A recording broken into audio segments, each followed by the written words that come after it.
You guys getting on. Thank you so much. This is our second Power Play team training. We've got several people here from Daniel's team, who is our guest speaker today, and we want to welcome you guys. We're FFL Empowerment, and I'm happy to have you guys. So for everybody who's on, if you don't mind, there is John. What up? John, hi. Good, dude. Good to see you. What's good, dude? You know, good? What's up, Paige? Bro. You weren't the dude, by the way. Wait, What's that? what? Sorry, I'm talking over everybody. I'm trying to turn it up a little. There we go. Nice to have You can hear me you. all right, Paige? Yes, I can. Oh, thank you. Yes. Good deal. All good. Good to have you. Yeah, I'm happy to be here. Yeah. Yeah. Oh, are we closing the door? Okay. Well, we appreciate you jumping on, John. So this is our second team training.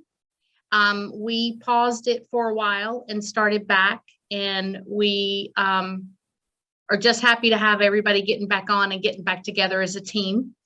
So super excited about the growth that we're seeing, even just from last week to this week. We got quite a few more of you on here. If you guys don't mind turning on cameras, I know Tim is at work. If the rest of you can, we don't like talking to these little black squares. I don't know about you guys, but I don't enjoy that. So, all right. Well, today it's all about growth. It's all about success. And we're happy to have you guys on here. So we're fortunate to have both Daniel Broadway and John Wetmore on here. This is like a power-packed punch. So I like it. yeah. What's up, bro? Yeah. What's going on, man? Oh, man. All is great over here, brother. Dude, freaking animal. Like, again, dude, I'll take the page. I hope you don't mind, but dude, you're one of the reasons why I'm at where I'm at, bro. 100%. So, like, thank you for everything. Hey, you did the work, bro. Whatever, man. Whatever. I feel the same way. I feel the same way. I had John's training from John. I've had it through Athena. I mean, Athena is like the next level down of John. There's so many times she says stuff and I'm like, oh my gosh, that sounded like John. So yeah, absolutely. So John, we got a bunch of new agents on here, a bunch of new. I'm looking around and I'm seeing ones that have run just a few appointments. I'm seeing a few that are waiting on licenses. And we got a couple veterans on too that probably aren't where they want to be. So just we're here to soak it all in. And guys, for you that don't know, John Wetmore is the head of FFL Agent Force. I don't even know what level you are, John. I think they had to make a new one. So I can't introduce you by level. It's so many millions. I can't keep up every month. Mother freaking integrity partner, John Wetmore. There you go. There you go. So there you go, bro. Better. I love it. I love it. John, one of your favorite messages, and it's something I reflect on quite often, is would the employer you hire or fire the employee you? And since we got a bunch of people who are just starting to work for themselves, anything you can do to help us, answer that question as a hire would be much appreciated. Yeah, for sure. And again, appreciate you having me on, and the intros for sure. Daniel definitely has the best title ever for me. I love it. I'll record it and send it over to you, bro. My man. I dig it. What's funny is like, I'm not where I want to be at either. I don't, for some people that doesn't ever go away, and I've had a lot of success, but I'm trying to help a lot of people, man. I want to have a jet full of people I work with that I've helped get to higher level status and been a part of. And I'm not confused. We certainly help people, but again, I'm not being funny when I say you did the work, bro. And that's for everyone. Paige, you've done the work. Could y'all do more work? I bet you could. Oh, yeah. No different than I could. Again, I know how much I work, and I also know how much time I still have available. And it makes me laugh, dude, when people overcomplicate why they're having a lack of success. You know, it's like they want to have this like crazy innate skill set and be able to do it in 12 hours a week, and, you know, and, or work 12 and lie to yourself and say you're working 40. And I'll give you an example. I just had someone leave my office a little while ago. He's been with us like 6 months. He's not my group, but he reached out on social. I'm like, yeah, dude, we have an office in Georgia. He goes, can I get some of your time? And I'm like, yeah, come by my office. You're in Georgia. Come by my office Monday. He's like, I'm 2 hours away. I'm like, sweet. You're right up the street. See you Monday. And, you know, he was looking at like, can we talk? Cause I'm 2 hours away. And I'm like, dude, I'm 2 hours away. Like, I can probably help you. You know, like come to, so he drives down today, and he told me he was having some struggles getting started. He's about to get evicted out of his house. He's about to lose his car. His cell phone just got shut off on Saturday, like all kinds of crazy stuff. And we're going through it, and he's asking me all these, like, he starts to ask me questions about like what type of leads, and, you know, what do you say in the hot, like just like technical questions. I'm like, dude, let me ask you. And he's working a job. And I was like, bro, you're in a really bad spot. And he comes up with this plan to get some leads, and it's not a good plan the way he did it. And I can't share it because it was really dumb. But I go like, let me ask you a question, dude. You're in a bad spot. How many leads do you have? High-level overview, insurance carrier. Uh-oh. Thank you. I was like, how many leads do you have that have never picked up the phone for you? He goes, oh man, like hundreds, couple hundred at least. So I'm like, all right, come with me. And I walk down the hallway. Yoda's in my office for Martin. Depends how y'all know him, but Martin Jenkins, Yoda. He's in my office. So I walked down to him and I said, dude, let me ask you a question. If I handed you 150, 200 6-month-old leads, how much money could you make by Friday? He was like, 10 G's easy.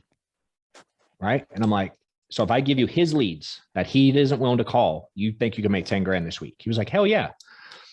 So the guy was like, what, how? So I'm telling him like, dude, why don't you just, they haven't answered. Why are you not calling them? They haven't picked up. Like they're still available. They're still trying to buy insurance. Now, and I was talking about how he dials. And he's like, man, I just dial all day.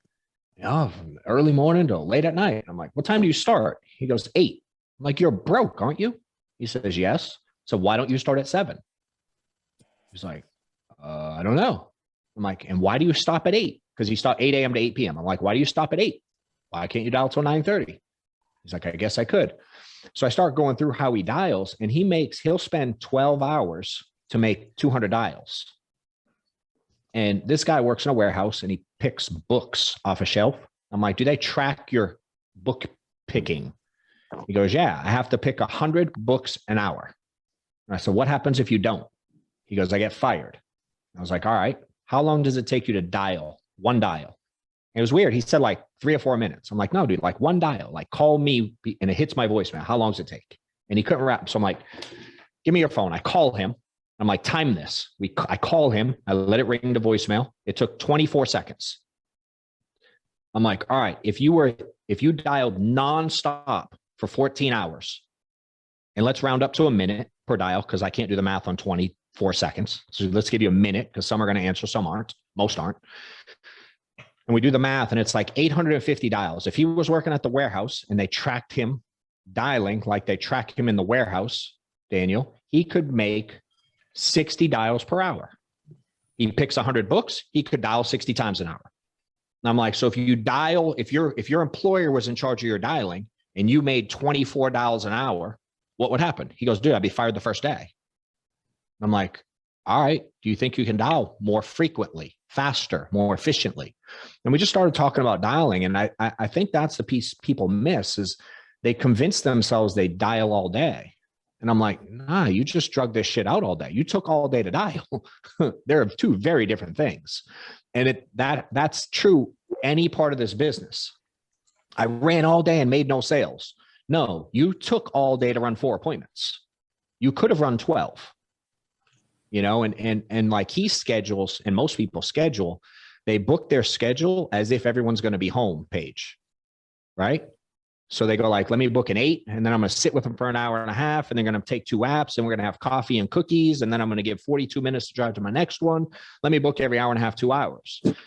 Like, y'all been here for a minute. You know, half of them ain't going to be there. If you're really good, 25% won't be there. But it's probably going to be half. So why aren't we booking like we're going to get half no-showed? Like, why not book 10 to sit 5 or book 12 to sit 6? And if you happen to have an amazing day and everyone's home, you're getting paid that day. Who cares? You got to reschedule a few, and it's like that in the building side as well. I just think most people aren't doing enough with their time. They're really inefficient and they convince themselves they're working more than they're working, but if you had a timer, and for me, I gave myself an hour an appointment that I sat, an hour sat appointment and a minute per dial. That's how I came up with my hours for the week.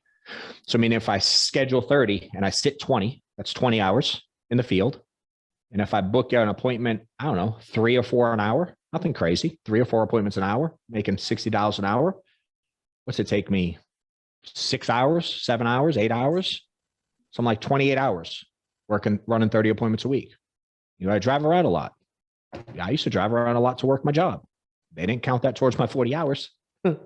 So you do what you want to do, but I didn't count my hours here that way. Now, when I was new, I did, and I was broke all the time and I was really inconsistent.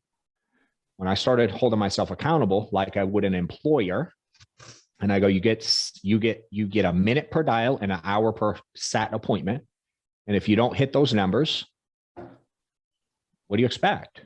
It's not going to be as good as it could be. And that stays true all the way through. So if you're trying to build, I just tell people run 30 appointments a week and do 30 interviews a week. If you do that every day for a couple of years, you'll have a massive agency. Most people aren't willing to interview 30 people a week every single week. And it's, again, I could talk for days, so I'll stop there and let y'all. Oh no. We want you to talk for days, John. That's good stuff. Yeah. All right. So for everybody on here that is thinking full time, how many appointments did you hear John say we need for full time? Dude, and my 30 appointments a week was part-time, to be clear, because I'm going to sit 20 and maybe spend 10 hours. That's only 30 hours. That's not even full-time. And I go, if your family's on the line, are you willing to work 60, 70, 80 hours? Everyone says yes. Well, why aren't we doing it? And don't take 80 to do 20 hours worth of work. Think about, like, I don't know, someone comes to your house to do something, a plumber, an electrician, a landscaper, whatever. And you got to pay them by the hour. And they got to change a light bulb and they bill you for 4 hours. You're going to be pissed. You know what I mean? Or they got to plant, I don't know, 3 bushes outside and they bill you for 4 hours. It's like, man, it took me 4 hours to do the bushes. Nah, dude, you fucking sat in the backyard doing nothing for 2.5 of them. You know what I mean? Like, that doesn't count. I'm not paying you for those hours. And here, the same thing. Y'all aren't getting paid for the hours you're sitting around staring at your phone, sorting leads. Like, if you guys that are dialing, today was dial day, right? What day is today? Today, Monday? I don't even know what day it is. That's how, like, the days all run together when you just work every day. So it's dial day, and it's 3 o'clock, 3:10. If y'all are dialing today, like, if you have an iPhone, I don't know how those other weird phones work, but iPhones, if you go to, like, your call history, I don't know how well y'all can see that. And you scroll, you do like this, and you scroll all the way to the bottom. That's 100 calls. Okay. Now, if you're triple dialing and they all say 3, it'll be 300, but it's 100 phone numbers is there. So at $60 an hour, that should say, I don't know, 1 o'clock. If you've been dialing today, it sure as hell shouldn't say, like, last Friday on your call log. On a dial day, there's no way, And again, if you look at it and you look at your dials, all of y'all can do it right now. All on the same day, it tells you your time. So you can see, like, what time you start dialing. So it tells you, like, when did you start? If you didn't start at 7 a.m., you can. People are awake. Like, what if you wake someone up at 7? Dude, I've woken people up at 3 p.m. Who cares? Like, what if they're mad? Dude, they're mad at 6 p.m. Who cares? I'm not worried about that. I'm worried about getting people on the phone. But if you look at your call log, that'll be really revealing, because a lot of people go, I dialed for 3 hours, but you'll look at it and it'll be like, my first dial's at 8:16. Then my second one's at 8:23. And my third one's at 8:27. And my fourth one's at 8:49, because I took a little break. I needed a breather. I needed coffee. My next one's at 9:02, then 9:07, then 9:58. You know what I mean? You can literally look at your own phone and see the gaps. And again, pretend that you are paying someone to dial for you, and they dialed that, whatever that speed you're dialing at today. If you were paying me an hourly wage to dial for you, and I dialed at your pace, would you be excited about my dials, or would you be pissed that you're paying me? And would you really want to pay me for what time? It's 3 o'clock. So 8, 9, 10, 11, 12, 1, 2, 3. If I'm like, I need 8 hours worth of pay and I made 82 dials so far, would you be excited out of your mind to pay me? Or you'd be like, damn, he's ripping me off. He made $82 in 8 hours, you know? And it's, those are the things that I always like, once I realized that I was the freaking problem, Paige, it helped, because then I was like, well, shit, that means I'm the solution too, because I can control me. I can control my efforts. I can't control what the person on the other end of the phone is going to say. I can't control what the client's going to say when I get there. Are they going to be there? Are they not? I can't control that stuff. I can't control if a hire is going to get started or not. I can't control if Daniel's going to get on a training or not. I can't control that, but I can do my part. And I'm all about the effort and the efficiency of things. So again, if you're looking at your dials and we're 8 hours into a dial day right now, and you haven't made close to 500 dials today, 400 at least, I'm just saying you spent more time not dialing than you spent dialing. You know, especially if you're at 100 dials right now. You drug 100 dials out for 8 hours. I mean, I'm not trying to be an ass, but you only worked like an hour and a half. You know what I mean? Again, if it were on a timer, like I used to work at AT&T. So on the other end of this phone, when you call 611, I need help with my bill, with my app I didn't download, whatever it is, I was the dude that answered. Hey, thanks for calling AT&T. It's John Wetmore. How can I help you? I did that for a while. They timed how long I was speaking to people. So that 8 hours, and I worked overnight. I think I worked like 6 or 7 p.m. to like 3 in the morning or something stupid. And of those 8 hours, I had to be physically speaking to someone 95% of the time. So 95% of my 8 hours, I had to be verbally talking to someone, or I wasn't doing my job. And I just started looking at this the same way, Paige, because it's normal. It's like how jobs are done everywhere on the planet, you know? And again, if you put yourself in the employer's shoes and someone was giving the effort you're giving and then complaining about the result, you'd handle it different. You know, we wouldn't be so surprised. It's like, well, no shit, they're failing. No kidding, my business isn't growing. This employee sucks. They're here for 8 hours and they do 2 hours worth of work. It's frustrating. And by the way, that will happen when you hire staff too. You know, so it's like, you've got to, this is truly a business on your own. And which is weird, if you would just treat it more like you treat your job, you'd probably do better, because people ain't normally late for jobs. They don't normally slack off because they know they're going to get paid. They show up on rainy days and shitty days and flat tire days and grandma barbecue days and holiday. Like, they show up, you know, but it's someone holding you accountable and telling you what to do. And that's the piece that's lacking for most, is they don't have that person micromanaging them. So you got to do that yourself. And that's again, there's nothing hard about it, but we overcomplicate it. And we think it's all these other reasons why we're failing. And I'm like, maybe you're not good at phone script. I hear you. Maybe your in-home does suck. I don't know. Maybe those leads aren't the best. But dude, if your effort were more and you kept your current shitty skill, if your skill set sucks, and this is how I looked at it in 2014, I'm like, my skill set's terrible. But if I do twice the work, I don't have to improve my skill set and I can make twice the money. That seems like a freaking win, you know? And then by default, because I was doing so much so often, my skill set got really good too. And that's how my pay tripled. You know, I started doing more and I got better. And once I realized that, that's how it became how I teach it. Any of y'all talk, you know this, y'all talk to me. I'm like, how much you doing? How many dials, how many appointments? That's all I care about. Because that's what the end result is. I want to get better at stuff. Dude, that comes with time and effort and what you're doing late at night instead of watching Netflix. Are you training? Are you working on your phone script? Are you recording yourself and listening to it? Are you know what I mean? It's like, how much energy are we putting into getting better? We want to be in this profession that pays ridiculous money, but not everybody's willing to put in the effort. You know, it's like, I don't know, brain surgeons make less than we make here. Like, think about all the time, energy, and effort they have to put into that. And it's like, imagine they like in brain surgery school, they like skipped all their classes. You know what I mean? Well, like, yeah, I graduated, I got my certificate, but they weren't in any of the classes, and they weren't, you know what I mean? They're like bottom of the class. Like, is that who you would rely on to do surgery on your brain if you needed it? No. You know? And there's no confusion that to have. And I always tell people this. It's like, this guy was like, I don't know, we did his hours when we did the dials and appointments, and it came up to like 9 hours a week. And I'm like, dude, help me out here. Name one thing. Just give me one that you can have massive success working 9 hours a week. I mean, I don't know any, you know? And if it was, I'd be nervous about it. Probably be illegal. And this is very easy. There's nothing complicated about what we do. I always tell people phone script. It's like, there's no new words. You tell me you've been 3 months, you don't know phone script yet? What are we talking about? I don't know all the products. Dude, they take like, I don't know. How long would it take you to learn one product?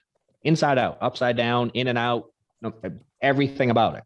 A couple hours, few hours. So, I mean, after like a few weeks, you should know them all, inside and out. You know, Killian always told me this, Paige, if you want to get paid like a professional, you better act like a professional. And I wasn't early either. I wasn't acting like one, and I wasn't getting paid like one. You know, and it's not hard to change. You can turn it on tomorrow. I can't make you twice as good tomorrow, 3 times as good tomorrow. I mean, I ain't that good, but I can show you how you can get twice as much done tomorrow. You know, and that's how I've taught it too. Like, I'm not teaching someone phone script that makes 80 dials. I don't have anything that enamoring to say that's going to make you book a bunch of appointments. I'm not that good. You know, I need help with in-home, and I run 12 appointments a week. I'm like, I'm not your guy. I don't know. I would fail at 12 appointments a week. I know, but what would you say? I wouldn't say anything. I'd run 30 and not worry about it. You know, it's a lot easier to run when you do it. Again, I don't know how to make people great when they put in minimal effort. I've not figured that out yet. No one has. So it's like, all right, run 30 appointments a week, do 30 interviews a week. You have a big agency. If you don't do that, buckle up. It's going to be bumpy forever. You know, and you know, people have been here you've been around a while. Mm-hmm. You know, you're selling machine. Obviously, you've got a good size agency. You know the reasons you struggled building. You ain't confused. Yep. Nope. And you know enough people that have been here for 6, 7, 8, 9 years that still aren't. They're still just getting by because they haven't changed the things they're doing day to day. And then you also know people have been here 3 months that are killing it. Because they change right away. You know, so don't overcomplicate this thing. There's a path. It's written everywhere. You know, it's like I always do this. Hey, Daniel, give me the T&L training that you saw that talks about how to make 400 grand a year running 12 appointments a week. Who did that one? Let me know, because I'd love to watch it, man. I would love to watch it. You know what I mean? Like, hey, how about the guy that built the big agency and he does like 3 interviews a week? Who did that one? I don't think there is one, man. Oh, I could be wrong. I don't think there is one. Imagine that. Yeah. I'm like, yeah, I don't think there is either. Yeah, we'd probably have one if it worked. Yeah, facts. Facts. Yeah. So anyway, what else you got? Or Daniel, you can talk or ask questions. How are you want to do this? I'm down for whatever. It boils down to activity, right? Always. Yeah, activity, and not lying to yourself about that activity. Right. Stop telling yourself you work all day, because you don't. I don't work all day, and I work a lot, but I can certainly tell you where I have downtime. You know, we're human. We certainly want to be lazy. I would love to be lazy. I'd love to be sitting on a beach right now getting paid, not doing any work and growing. And like, that ain't reality. Very true. Does anybody have any questions for John? I know we got a bunch of people who haven't even run appointments yet, or have barely, maybe have run 1 or 2. Hell, I might have scared those ones. What's that? I said, hell, I might have scared those ones. I'm sorry. It's, Yo, there's I so guess- much scary. It's I appreciate you're real, and that's the way Yeah. it's got to be. Thank you. Yeah. So part time, I have Monday to Friday 8 to 5. How Yeah. do I execute this plan of action of discipline and just attacking it Yeah. in Do you all work? the remaining 80 hours in my week? Yeah. Correct. Do you work? Like I always tell people this is if, you know how many hours there are in a week? 127. I don't have it on my head. I think it's 168. Someone can do the math to confirm, but I'm pretty Okay, sure it's that's good. 168. So if you sleep 8 hours a day, it's like 56 hours. Right. And if you work a 40-hour job, that's 40 hours. It's 168. Okay. So it's 96 hours working a full-time job Mhm. and sleeping 8 hours a night. Right. That leaves 72 hours left. Sleeping 8 hours a night and working a 40-hour week job, you have 72 hours left in the week. We all have plenty of time.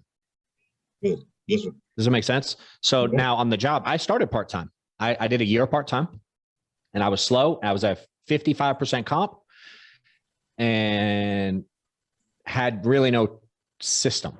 This is 9-10 years ago, something like that, 2012. But what I had to do was be, like you said, really disciplined. I worked like 7 to 4:30 or something like that at the time. Do you work weekends or no? Saturdays, not Sundays. What other day are you off? I go to church Sunday morning, Sunday night, Wednesday night. That's it. Wednesday. Okay, cool. So yeah, you're going to have, can you do this Sundays or do you like opposed to working Sundays? It's church and family. Say again, church and family. Church and family Sunday. Yes, sir. So Sundays out all day, Sundays out. Correct. Okay, which is all good. So then you're going to have to you're going to really have to hone in. And the only reason I was asking is if you're available to run or dial, it gives you the ability, especially for those that are part-time and they have the whole weekend. Like you run Saturday, Sunday, dude, you can know what it's like to do this full time because you can book enough appointments on a weekend. Now, when I started, my schedule was, I didn't run on Sundays, not because of any other reason than I used it as a dial day. So I dialed on Sundays in the afternoon after church and before dinner for like 4 hours. And I would book appointments for Monday and Tuesday night. And then I would dial on Thursday and Friday during like my lunch hour and stuff like that. And in the evening, and I would run Saturdays. If you're off Wednesdays, that means you're going to have to, and you can run Monday, Tuesday evenings, I'll assume. Again, if you can use Sunday as a dial day, great. If not, I would use Monday and Tuesday night to book up your Wednesday in full if you're off, or Wednesday, whenever you're off. You just got to build your schedule. And if you have family and kids like I did, you're just going to have conversations with them and come up with a family plan that works for you and everybody be on the same page, because it's a shitload of sacrifice to transition. It's hard. It's not impossible, but there's details to it. And, I had to go from coming home and being home every night at whatever, 6, I was probably home with traffic, and I was able to make little events. Now we had no money, so we didn't have a lot of events to go to, but if there was something going on, certainly I could make it. And when I started doing this full time, all that went out the window. But we chose that. We were going to sacrifice Sundays and weekends and evenings and family time and, soccer and practice. And, my kids go to like, it's slipping my name, that the like church thing that they do for the week during the summer. And, like all things that I used to go to, we sacrificed that. I wasn't going to go to those things for a period of time because I was trying to get us out of a situation. And what that allowed me to do was to go at it full force. My wife's job was to take care of everything at home. My job was to take care of everything in the business. And we look at it now, and I've only been in this 8 years, 9 if you count my part-time year, but FFL's been around 8 years. I've been here since the beginning. My life is 12 zillion% different than it was 8 years ago. Like stupid. I could talk about it for the next 4 hours, how different it is. And it's because I was, oh my God, dude, my life is stupid right now. And my kids, the things they get to do and experience, and they're all in private school together. And they're, you know what I mean? Like we get to drop them off my wife and I get to drive to school every day together, pick them up every day together, drive home today every day. I don't miss an event ever unless I choose to. And I don't have to Like, I don't have to make decisions 100% based on money anymore. Now I can't fly around the world private every day. I ain't got it like that, but I'm not worried about going to the grocery store anymore like I used to be. I don't worry about buying my kids clothes and like stressing out while I put the card in, and that like, well, it makes all those noises going like, I hope this goes through. Oh my God, I hope this goes through. I hope it don't decline. Like, I haven't had to do that in years now, but it's because we're willing to do those sacrifices early on. So you're just going to have to figure out your schedule, man, and stick to it, and have whatever your family dynamic is, make sure they're all on the same page. Hey, dude.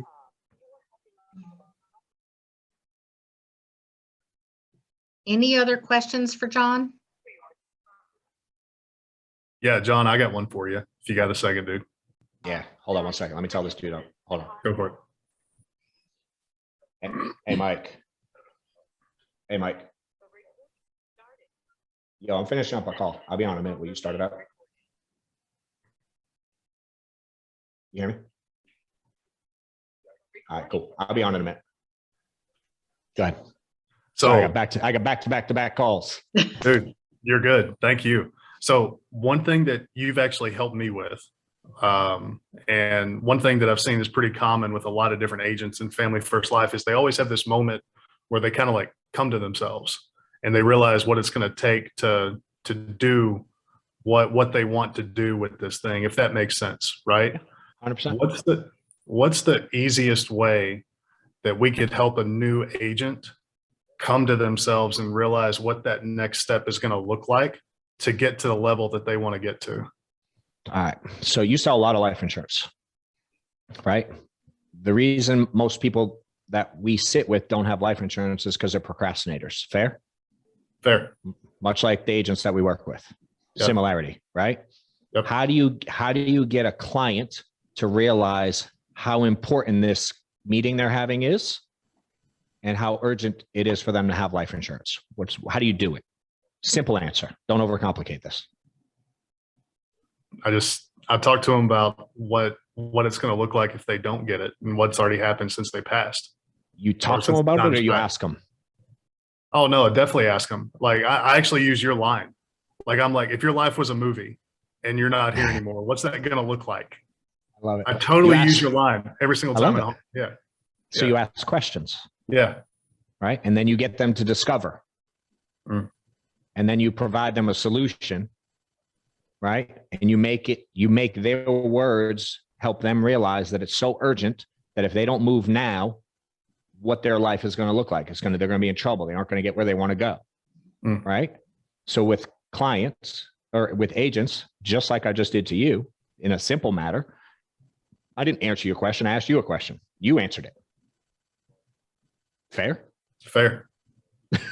So with agents, I just ask a lot of questions, just like I do in the house. And because everybody's situation is different, dude. Everybody has different desires and goals and dreams and willingness and sacrifice and situations and spouses and issues or not, and married or divorced, or my life was a shit show, dude. So I've been through it all, so I believe truly anyone can do it because I've lived it. I've walked it. I've experienced, I am a product of FFL. I get lumped in with the other guys, but dude, they were all killing it when I started. I was the dude sitting in the audience trying to figure it out, So for me, I ask a lot of questions. You've been with me enough, around me long enough. Usually I'm asking you questions. Like you ask me questions, I flip and start asking you questions. And hell, you discover the biggest moment that I remember you having, you discovered yourself. I didn't even effing say anything. Yeah. Changed my life. Dude. Yeah. So it's for me, it's asking questions and finding out what their problem is and asking questions to see if they're willing to do A, B, and C. Like I did with that dude. Are you willing to work Sunday? No. All right. Well, then we got to go this route. I ain't mad at him. Would it make it easier? Yep. But he doesn't have, it's okay. So now we just go this way instead of that way. If I didn't ask any questions and I gave that as an answer, that'd have been poor. You know what I'm saying? So it's just asking questions, dude, and getting people to discover it and then empowering them to be able to do, and going, here's the path. If you're willing to do A, B, and C, you can get yourself out of the situation. I use their words against them a lot, not in a negative way, but I use people's words because you're the one that told me what you want to achieve. You told me you wanted to have success and you were doing something stupid. Right. So I was like, why do you do that?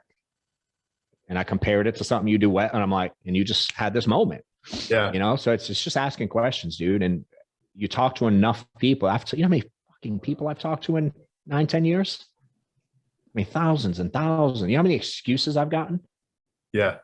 You know what I mean? But I've seen a lot of turnarounds, man.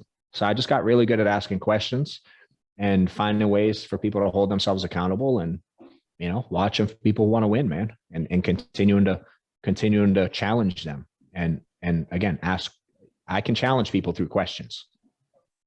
Meaning you start dialing 8. I'm like, why can't you start at 7? Can you start at 7? Yeah. How many appointments can you book an hour? 3 or 4. So 2 days a week, you're giving up 3 or 4 appointments a week. Dude, that's like 400 a year. You know what I mean? How many do you close out of 10? I don't know. I sit 6 and close 2.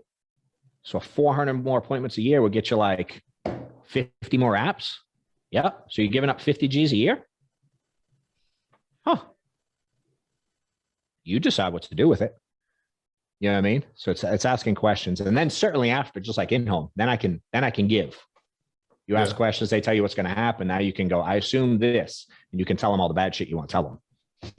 But if you start out with that, they tune you out quick. Same as agents, dude. I start preaching to you, you tune it out, but I start asking questions or giving examples, relating it to me, the mistakes I've made. Nobody minds me being honest and direct because I'm mostly talking about me. You know what I'm saying? I know what y'all are doing wrong because I did it all wrong. Yeah.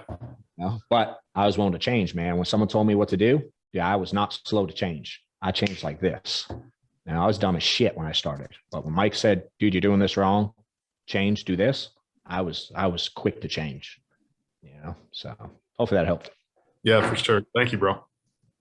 Dude. All right, Paige, I got to roll. I got to get on this other call. Thank you, John. Thank you, John. Thank you, John. guys. Appreciate it. Yeah, have a good one. See ya.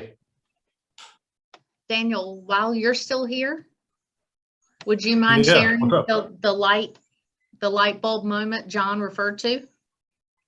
Oh gosh. Yeah, I can for sure. Okay. Do you guys have time for that? We can go over a couple minutes. If anybody needs to go, you can, but now I'm really curious. He's really good at helping people have that light bulb moment. Yeah. So my thing that I really liked whenever I was coming into FFL was I always liked shoes, right? Like, it's weird, I know, but I don't even care. I like shoes. I'll rock Jordan 1s. I'll rock, I got a couple of pair of Unions. I got the Habibs. I like them all, right? I'll rock some SBs. I like shoes. I've seen you in a lot of them. Yeah. Anytime I get the honor to go out and speak somewhere, I will most definitely have a solid pair of sneakers on if I can help it, but yeah, no, I like shoes. And whenever Mike and John ended up coming over to the Chattanooga office, I pulled John aside when we first started getting into this thing. And I'm like, yo, like, this is what I want to do. This, like, how do I get there? What do I need to do? And he just started, just like what he said, asking questions. And he was asking me, how much are you spending on leads every week? And I'm like, it's embarrassing to say right now. So I don't even care if you judge me. I don't give a rip. But I was spending like $400 a week on leads. Mm-hmm. And I was averaging like 10 to 15K a month, give or take a little bit. And I'm like, dude, how do I get to 30? Like, he's like, okay, well, how many leads you buying and what kind are you buying? And I told him, and I'm like, he's like, okay, cool. So then he looked down at my shoes. He's like, bro, what are those? And we talked about him. He saw me getting excited about it and everything like that. And he's like, you don't cheap out on your shoes. So why do you cheap out on your leads? Boom. And I'm like, I just like sat back for a second and I'm like, wait a minute. He said, no, I'm just asking, like, you want to do this thing for a hot minute, right? That's when he did the whole thing where he's talking about turning his words around on me. He's like, you won't cheap out on something that has a deteriorating value, but you will cheap out on something that could pay you for the rest of your life. And I'm like, y'all, when I'm telling you, I felt about that big afterwards. is not even funny. I'm like, okay. So immediately after that, I had like $2,000 left in my checking account. I put $1,000 in leads. That next week, I ended up writing like 15K. That next week, I ended up submitting more than I wrote in an entire month. And I'm like, all right, you were right. So like that moment from this point forward has completely changed my entire business and the trajectory of it. There you go. Yeah. And that's the power of John Wetmore. Mhm. He's amazing. Mhm. And he is part of our upline. We're so blessed to be in his agency. So you guys, he's here. He's available. So I don't know if all of you knew you were in such a great place, but you are. You're very, very, very blessed to be on his team. And I mean, his trainings, gosh, they're a multitude on YouTube on every single subject. And if you're struggling, he's one of my favorites, and because he's just really real. And he did struggle with this at first. I mean, he quit 2 or 3 times. So I think all of us at one point or another have thought about quitting at some point or another. But John actually did quit, I think twice. And now look at him. I mean, an integrity partner. He was one of the very first integrity partners. They're doing so many millions a month. I literally cannot keep up. I really, really can't. I have no idea what level. I think they've made all new levels because they've just, the team as a whole is is issue paying so much per month. So very, very fortunate to have him. And hopefully Daniel, we'll have you back because we had a lot of stuff to talk about with you. And so we will do that here as soon as we can. But our unexpected visit from John was pretty powerful. At least it was for me. I got a ton of notes. I was about to say, I'm kind of excited. We just happened to hop on at the right place at the right time. So Amen. Yeah. Amen. Well, thank you guys. I appreciate all of you joining this week's Power Play. We'll be back next week and we'll be letting you know who that's going to be very, very soon. So thank you. I hope you got a lot out of this. If we can do anything, let me know. Thanks, Paige. Thank you, Bye, Paige. everybody. Bye. Thank you, Paige. Thank you, Paige.